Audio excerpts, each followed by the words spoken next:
और मेरे भक्तों, आप लोग कैसे हैं? उम्मीद करती हूँ बढ़िया होंगे, फर्स्ट क्लास होंगे। तो आज मैं अपने लड्डू गोपाल जी से भी आपको मिलाती हूँ। ये देखिए, इनकी ब्लेसिंग्स आप सब पर हमेशा बनी रहे। तो चलिए, आपका आज का वीडियो शुरू करते हैं। आज का वीडियो शुरू करते हैं। तो आज एक मूवी देख के आई जिसका नाम था नरसिम्हा अवतार। जो थे मतलब जब विष्णु जी ने नरसिम्हा का रूप लिया था, और नरसिंह जो उनका अवतार है वो उनके जितने भी अवतार हुए हैं उसमें सबसे ज़्यादा क्रोधित अवतार है। तो क्रोधित क्यों हुए थे ये भी मैं आपको बताती हूँ। और दूसरी चीज़, आज कल के यूथ जा रहा है इस मूवी को देखने के लिए, जो कि एक बहुत ही खुशी की बात है, क्योंकि मैंने देखा कि जो हॉल था, जो थिएटर था, वो सारा यूथ से भरा हुआ था, which is very very very good. तो अब देखिए, हमारी जनरेशन कहाँ जा रही है, किधर जा रही है, ये आप सबको पता है। आजकल मतलब आए दिन जिसको देखिए उसको यंग एज में हार्ट अटैक आ रहा है। यंग एज तो छोड़िए, छोटे छोटे बच्चों को, अभी मैंने एक न्यूज़ पढ़ी कि 4 साल की बच्ची को हार्ट अटैक आ गया। ऐसी 2-3 न्यूज़ थी कि उसमें 4-5 साल की बच्चियों को, लड़कों को, लड़कियों को हार्ट अटैक आ रहे हैं। तो हमारा जो यूथ है, हमारे जो बच्चे हैं, एक तो उनका खान पान बिल्कुल बेकार हो चुका है। आज ही मैंने देखा कि मूवी तो देखने आए हो अब नरसिम्हा अवतार, और बगल में बैठ कर के पता नहीं, मतलब इतने तो उस लड़की ने कोल्ड ड्रिंक पी इतनी बर्गर खा लिए। तो यही देखिए, ये सब मेन कॉज है। हमारे एंसेस्टर्स को आप देखिए, हमारे टाइम पे, और मतलब हमारा टाइम तो छोड़ दीजिए, मेरे अपने मम्मी पापा के टाइम पे तो ये सब ऐसी चीज़ें होती ही नहीं थी। फास्ट फूड नाम का कोई मतलब ऐसी चीज़ कभी होती ही नहीं थी। लेकिन आजकल के बच्चे इतना ज़्यादा खा रहे हैं, मैं ही देखी वो खाती जा रही थी। तो अब ऐसे बच्चों का क्या ही भविष्य होगा। और माँ बाप भी साथ में थे, रोक नहीं रहे थे। और एक इंग्लिश की, अंग्रेजी की सेइंग है कि excess of everything is bad. किसी भी चीज़ की आप अति करोगे, कहते हैं ना, अति का भला न बोलना, अति की बली न चूक, अति का भला न बरसना, अति की भली न धूप। मतलब किसी भी चीज़ की अति करोगे, चाहे अति बारिश की हो जाए, चाहे धूप की हो जाए, है ना, चाहे आप बहुत ज़्यादा बोलते हो या बहुत ज़्यादा चुप रहते हो, कभी बोलते ही नहीं, तो किसी भी चीज़ की अति अच्छी नहीं है। तो वही मैं सोच रही थी कि हमारे यंग जनरेशन का जो दिल है, जो हार्ट है, वो क्यों इतना वीकर होता जा रहा है। कुछ तो ऐसा कॉज है। अब लोग कहते हैं वैक्सीनेशन, वैक्सीनेशन इसका कॉज है। अब जो वैक्सीनेशन है वो 80 साल के लोगों को भी लगा, 90 साल के लोगों को भी लगा, 70 साल के भी लोगों को लगा। उन पे तो कोई असर नहीं हुआ, सब अच्छे से जी रहे। मैं अपने घर के लोगों की ही बात बता रही हूँ। अब जिनको कोविड हो गया, मैं उनकी बात नहीं कर रही, बट वैक्सीन से प्रिकॉशन 100% हुई है ना। तो ये यंग लोगों को ही वैक्सीन क्यों इतनी नुकसान दे रही है? क्या हमारे यंग लोगों का हृदय इतना कमज़ोर हो गया है कि वो ज़रा सी वैक्सीन भी सह नहीं पा रहा? सोचने की बात है। मेरे घर में मतलब जो मेरे अभी भी जो रह रहे हैं लोग, और जो मेरे मतलब मम्मी पापा की, मेरी जो दादी नानी, ये सब ने 90 की उम्र क्रॉस की थी, है ना। और उनका डाइट प्लान बहुत ही सिंपल, बहुत अच्छा, सब खाते थे, ऐसा नहीं है। मेरी दादी तो चीनी भी बहुत खाती थी। मैं वही सोचती हूँ कि आजकल जो है शुगर इतना जहर है, ये नहीं खाना चाहिए, पर वो तो बहुत खाती थी। पर लाइफस्टाइल बहुत अच्छा था, है ना। जो उनका जीने का ढंग था ना, वो बहुत अच्छा था। अर्ली मॉर्निंग उठना, वहाँ गांव में, अब देखिए गांव में तो ना कोई जिम था, और ना औरतें, कभी मैंने देखा कि कोई औरतें वॉक करने जा रही हैं। आजकल जिम भी बहुत हो गए हैं। औरतें मैंने देखा है अपनी हेल्थ के लिए जागरूक भी बहुत हैं, बहुत वॉक भी करती हैं, बहुत जिम भी जाती हैं। पर पहले तो ये सब चीज़ें होती ही नहीं थी। जिम का नाम की तो चीज़ अब इतना इसका प्रचलन हो गया है, पहले तो ऐसा कुछ नहीं था। फिर भी लोग स्वस्थ थे, फिर भी लोग हेल्दी थे। और 90 मेरी आजी दादी थी, वो 100 साल की उम्र उन्होंने क्रॉस की। तो ऐसा क्या था? एक तो देखिए एनवायरनमेंट है, पर उसी एनवायरनमेंट में बाकी लोग भी रह रहे हैं, जो बता रही हूँ ना 70 80 90 साल क्रॉस कर चुके हैं, वो भी रह रहे हैं। और तो यंग ही इतने कमज़ोर क्यों हो रहे हैं कि उनको एनवायरनमेंट भी असर करता है ना? क्योंकि उनकी जो लाइफस्टाइल है, उनके जो ज़िंदगी जीने का तरीका है ना, वो बहुत बदल गया है ना? रात भर जगना, फ़ोन देखना। अब आप सोच रहे होंगे ये तो आप बहुत कॉमन बात बता रही हो। हाँ, मेरा मन किया कि मैं आपके साथ डिस्कस करूं कि हमारे यंग लोगों का हृदय इतना वीक क्यों होता जा रहा है। और शराब, अब यहाँ हरियाणा में हर आपको मतलब जगह दारू की दुकान खुली हुई दिखेगी। एक तरफ तो आप दारू की हर चप्पे चप्पे पे दुकानें खोल के बैठे हो, उसके बाद आप रात में वो टेस्ट करते हो कि बंदा दारू पी के गाड़ी तो नहीं चला रहा। अरे भाई, इतनी अवेलेबिलिटी है हमारे उसमें, हर जगह मिल रही है, तो यंग क्या है, अट्रैक्ट ही करेगा, मतलब अट्रैक्ट ही होते हो। क्योंकि ये जो एज होती है ना 20 साल से लेकर के मतलब आप कह लो 30-35 साल की, जो ये अट्रैक्शन की एज होती है, हमें चीज़ें अट्रैक्ट करती हैं, है ना? तो जिनके जो भजन मार्ग पे है, या जो भगवान का नाम लेता है, या जो अंदर से बहुत मजबूत है, वो तो अपने आप को रोक लेता है। लेकिन जो थोड़ा भी मतलब वीक है, वो वीक होता जाता है, वो इन सब चीज़ों के प्रति बहुत आकर्षित होता है ना? तो यंग लोगों को मेरी ये सलाह है कि अपने आप को इतना मजबूत बनाओ कि अगर 100 लोग दारू पी रहे हैं, तो मतलब 99 दारू पी रहे हैं, तो वो एक इंसान बनो जो 100वां इंसान हो, है ना? जो तो और शर्म कि सब पी रहे हैं, मैं नहीं पीऊंगा तो लोग क्या कहेंगे। यही लोग जब आप बीमार पड़ोगे ना, तो कोई पूछने भी नहीं आएगा, पड़े रहोगे अकेले, कोई नहीं झांकने आएगा, है ना? तो लोगों की चिंता कभी मत करो। 100 मतलब 99 में से वो एक प्राणी बनो जो 100वां प्राणी हो, जो गंदगी के बीच में रह करके भी उससे प्रभावित नहीं होता है ना? ऐसे इंसान बनो। हमारे जो एंसेस्टर थे, वो दारू शराब ये सब, मतलब एक तो गांव में रहते थे, खुली हवा थी, सब कुछ था, वहाँ इतनी चीज़ें भी नहीं थी, अच्छा खाते थे, टाइम से सोते थे, बस ये सिंपल है। जीवन जीना बहुत सरल है ना? अब आजकल कितने तरह तरह की चीज़ें आ गई हैं, ये फूड वो फूड, ये भी खाओ, हमको ये भी चखना है, और सबकी जीभ तो बहुत लंबी हो गई है कि उसको हरी चीज़ खानी है। तो थोड़ा सा संयम, है ना? संयम बरतोगे ना, तो मैं बता रही हूँ आप बहुत अच्छे से अपना जीवन जियोगे, जीवन के हर पहलू को इंजॉय करोगे।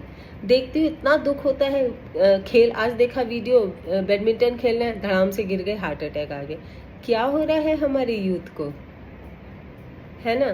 तो मैं बहुत मतलब सोचती रहती हूँ कि ऐसा क्यों, तो मैंने सोचा कि मैं आपके साथ भी शेयर करूँ।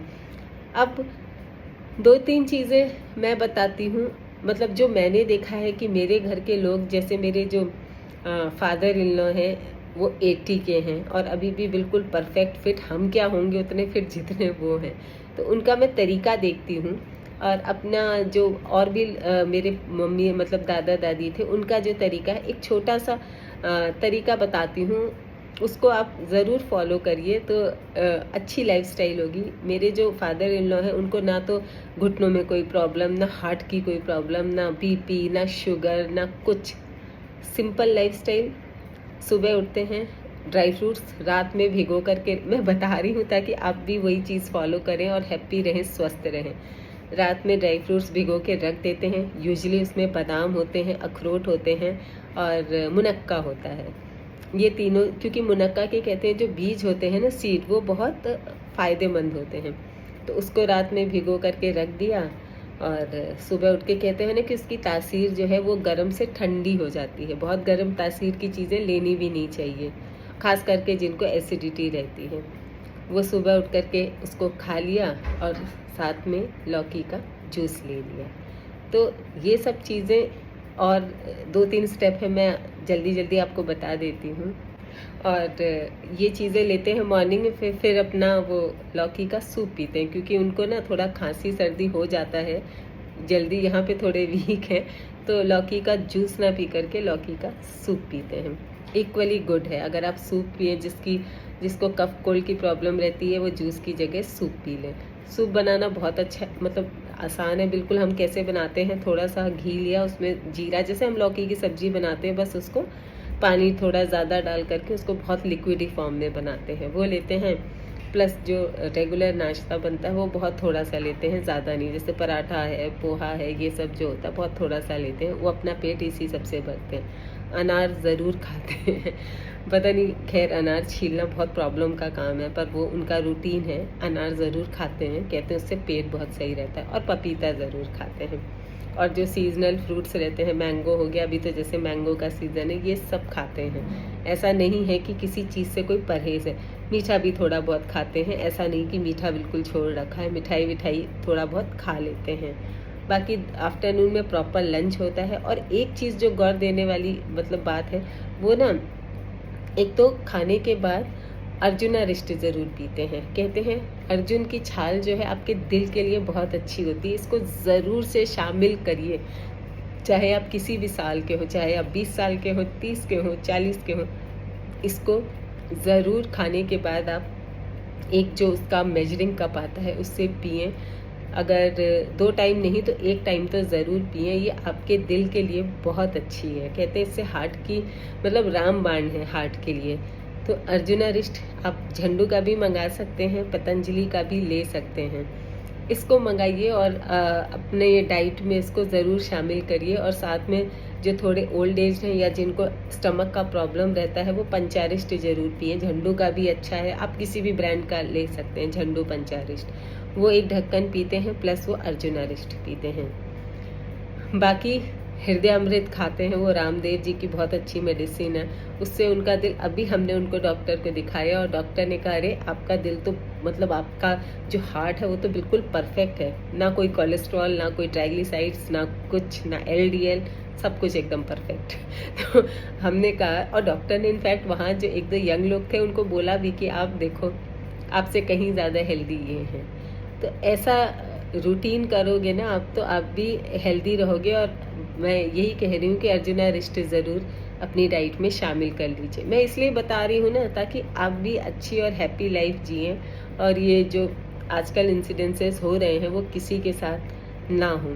तो अर्जुन की छाल बहुत अच्छी है, इसको ज़रूर, इसकी एक ना होम्योपैथिक मेडिसिन भी आती है, आप बोलेंगे तो मैं उसका नाम ज़रूर शेयर करूँगी, वो भी बहुत अच्छी है। वो भी अर्जुन की छाल होती है, उसका कुछ तो नाम है, मेरे पास है, मैं नाम भूल रही हूँ। तो उसको पानी में ना 10-12 ड्रॉप डाल करके आप पीजिए, वो आसान भी है बहुत। आप बोलेंगे तो मैं नाम उसका ज़रूर शेयर करूँगी। तो चलिए आते हैं अब स्टोरी पे अपनी जो आज मूवी देख के आई उसके बारे में इन शॉर्ट बताती हूँ, और उससे क्या सीखने को मिलता है ये भी आपके साथ शेयर करती हूँ। तो प्रहलाद जी जो है, ऋषि कश्यप, उनके फादर थे और मदर का नाम था दिति। तो दिति को 2 पुत्र हुए, एक था हिरण्यकश्यप, दूसरा था हिरण्याक्ष। और इनकी जो माता थी वो थी कयाधु, मतलब प्रहलाद की माता जी का नाम था कयाधु। और हिरण्याकश्यप के फादर का नाम था ये जो है कश्यपा, और माता थी दिति। तो हिरण्याकश्यप का जो पुत्र था वो था प्रहलाद। बहुत मोटिवेशनल मूवी है। हम ये सोच के गए थे अरे एनिमेटेड मूवी कैसी ही होगी, लेकिन सच्ची रोंगटे खड़ी कर देती है। रिव्यू देख करके गए थे कि अच्छा रिव्यू है ज़रूर, लेकिन सच में लाजवाब मूवी। तो अब क्या होता है कि प्रहलाद जो है वो राक्षस कुल में जन्म लेते हैं। हिरण्याकश्यप उनके पिता थे, जो कि विष्णु के मतलब विरोधी थे, विष्णु को बिल्कुल पसंद नहीं करते थे। और उन्होंने बहुत तपस्या की, और उनका हिरण्याक्ष और हिरण्याकश्यप का आतंक इतना बढ़ गया था कि भगवान जी मतलब देवता लोग भी उनसे बहुत परेशान हो गए थे। तब विष्णु जी ने वराह अवतार लिया, यानी सुअर का अवतार लिया। और वो वराह जो है एक ब्रह्मा जी की नाक से एक छोटा सा प्राणी निकला, जो वराह अवतार जिसको बोला जाता है, जिसने हिरण्याक्ष को मारा, जो कि उसका हिरण्याकश्यप का भाई था। वराह अवतार ने उसको मारा। अब उसके अपने भाई की हत्या माफ़ करिएगा। तो भाई की मौत का बदला लेने के लिए कि विष्णु ने इसे मारा है, तो हिरण्याकश्यप और भी अत्याचारी होता गया और ढूंढता रहा कि विष्णु, जहाँ भी विष्णु जी मुझे मिले, मुझे उनको मारना है, अपने भाई की हत्या का प्रतिशोध लेना है।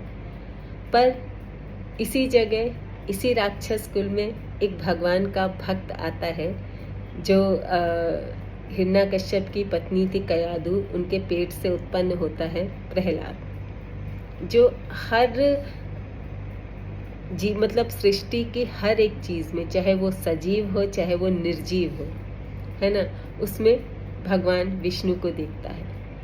उसको दुनिया की हर शय में, हर जगह विष्णु ही नजर आते हैं। मतलब कहते हैं ना, अनन्य भक्त विष्णु का, विष्णु के अलावा उसको कुछ दिखता ही नहीं है। और बाप विष्णु जी का धुर विरोधी, मतलब उसको विष्णु जी बिल्कुल पसंद नहीं है।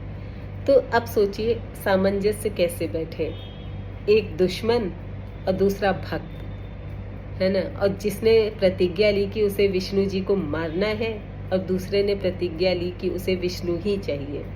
अब सामंजस्य नहीं बैठता है। और धीरे धीरे हिरण्यकश्यप को पता चलता है कि ये जो प्रहलाद है ये तो विष्णु का अनन्य भक्त है।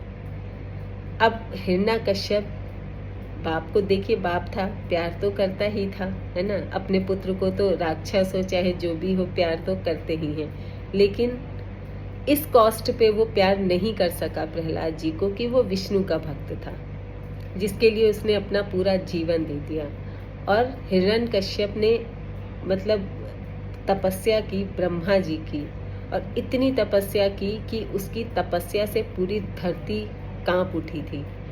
तब ब्रह्मा जी ने कहा कि ये तो इतना कठिन तप कर रहा है और इसकी तपस्या को रोकना बहुत ज़रूरी है, नहीं तो ये इसकी तपस्या के बल से पूरी सृष्टि का नाश हो जाएगा। तो ब्रह्मा जी ने हिरण्यकश्यप को वरदान दिया था कि, और उसने मांगा भी था कि मैं जो हूँ कोई भी, एक तो था कि मुझे ना तो मैं दिन में मरूं, ना तो मैं रात में मरूं, ना तो मैं अंदर मरूं, ना तो मैं बाहर मरूं, है ना। और मुझे जो है कोई भी, मतलब बहुत सारी उसने जो भी चीज़ें बोली थी वो सारी आशीर्वाद उसने ब्रह्मा जी से मांग लिया। उसने कहा कि ना तो कोई सजीव चीज़ मुझे मार सके, ना कोई निर्जीव चीज़ मुझे मार सके। तो इस तरह का वरदान उसने तपस्या से ले लिया था, बहुत शक्ति अर्जित कर ली थी, उसे लगा वो अमर हो गया। और सबको कहता था कि मेरी ही पूजा करो, बाकी भगवान विष्णु जी तो सब बेकार लोग हैं। तो सब लोग, उसकी राक्षस कुल पूरा उसकी पूजा करता था। लेकिन प्रहलाद की भक्ति इतनी सच्ची थी, है ना, तो कितने प्रयास किए हिरण्यकश्यप ने। हिरण्यकश्यप की बहन थी होलिका, जिसको हम दहन करते हैं, उसको बुलाया कि तुम इसको लेके आग में बैठ जाओ ताकि वो भाग ना पाए और वहीं जल के खाक हो जाए, क्योंकि होलिका को यह वरदान था कि तुम आग से नहीं जलोगी, है ना। पर साथ में ये कंडीशन थी कि अगर उसका प्रयोग तुम किसी अच्छे कार्य के लिए करोगी। पर ये कार्य तो अच्छा था नहीं उसको, बल्कि हिरण्यकश्यप को उसने बोला भी कि भाई मुझे तो ये वरदान है कि मैं अगर अच्छे कॉज के लिए करूँगी तो ही मैं बचूंगी, अदरवाइज मैं जल जाऊंगी। पर हिरण्यकश्यप ने, फिर वही होता है ना कि जब बुद्धि खराब होती है ना तो कुछ चीज़ें सब गलत सलत ही होती हैं। हिरण्यकश्यप ने उसे समझाया कि भाई तुम देखो, एक सोशल कॉज के लिए कर रही हो, एक राक्षस कुल के उत्थान के लिए कर रही हो, क्योंकि अगर ये ऐसे ही विष्णु जी की भक्ति करता रहा तो एक दिन ऐसा आएगा कि ये कुल ही ख़त्म हो जाएगा, क्योंकि धीरे धीरे वो सबको कन्विंस कर लेगा। तो ये तो एक अच्छा कॉज है कि तुम अपने कुल को बचाने के लिए ये चीज़ें कर रही हो। तो वो भी उसकी बातों में आ गई और प्रहलाद को लेकर के मतलब अग्नि में बैठ गई। फिर आप सबको पता है, होलिका जल गई, प्रहलाद जी बच गए, है ना। अब उसके बाद तो फिर उसने हर संभव प्रयास किया प्रहलाद को मारने का, लेकिन हर बार वो विफल रहा। फिर एक दिन ऐसा आया कि जब अत्याचार बहुत ज़्यादा बढ़ गए और प्रहलाद पे, वो जरा से बालक पे तरह तरह के अत्याचार करने लगा, और फिर बोला कि कहाँ है तुम्हारे विष्णु, वो क्यों नहीं तुम्हें बचाने आते हैं। फिर तो जो विष्णु जी ने नरसिंह का अवतार लिया ना, वो बिल्कुल मतलब जिसे कहते हैं ना फाड़ू अवतार और इससे ज़्यादा रौद्र भगवान जी का रूप देखने को नहीं मिला। तो ये जो है मतलब जो कहानी थी, बहुत कहानी क्या ये सच्चाई है जो हमारे ग्रंथों में लिखी हुई है, पर हम आजकल के यंगस्टर्स इससे अनभिज्ञ हैं, उनको पता ही नहीं है कि ये सब चीज़ें ऐसी थीं। फिर जब उन्होंने नरसिंह अवतार लिया तो हर वो चीज़ की जो उसे वरदान प्राप्त था उसको कैसे काटा है ना, वो बिल्कुल मतलब पढ़ा तो है हमने, लेकिन देखने में तो और ही मज़ा आ गया कि कहा था ना कि वो ना बाहर मरे ना अंदर मरे, तो उसको चौखट पे मारा भगवान ने, जो ना बाहर था ना अंदर था, ना सजीव से मरे ना निर्जीव चीज़ से मरे, तो अपने नाखून से उसको ऐसे फाड़ा था, क्योंकि नाखून ना तो सजीव है ना निर्जीव है ना, तो उससे मारा था। ना दिन में मरे ना रात में मरे, तो सायकाल मारा था, ना दिन था ना रात था। तो बहुत मतलब पढ़ा, वही मैंने कहा पढ़ा तो है हम सब ने, पर देखने का मज़ा ही कुछ और है, और बिग स्क्रीन पे देखने का तो बिल्कुल जैसे होता है ना कि जोश आ जाता है उसको देख करके। तो ज़रूर जाइए और ज़रूर देखिए, बहुत इंस्पायरिंग है, बच्चों को ज़रूर दिखाइए। तो आई होप वीडियो आपको अच्छा लगा होगा। तो विष्णु जी की बात हो रही है, तो देखिए विष्णु, राम जी और कृष्ण जी सब एक ही हैं, और पर आपको लिखना है तो प्लीज़ जय श्री राम ज़रूर लिखिएगा।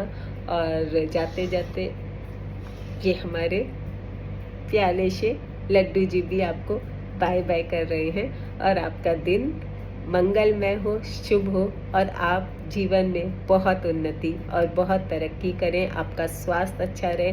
तरक्की से भी ज़्यादा जो ज़रूरी है वो है आपका स्वास्थ्य अच्छा रहे। तो इनकी जो ब्लेसिंग्स है वो आप सब पर बनी रहें। आई होप आपको मेरी बातें कुछ कन्विंसिंग लगती हों, तो मतलब एक बार मुझे बता दीजिएगा, तो मुझे और ज़्यादा मोटिवेशन मिलेगा।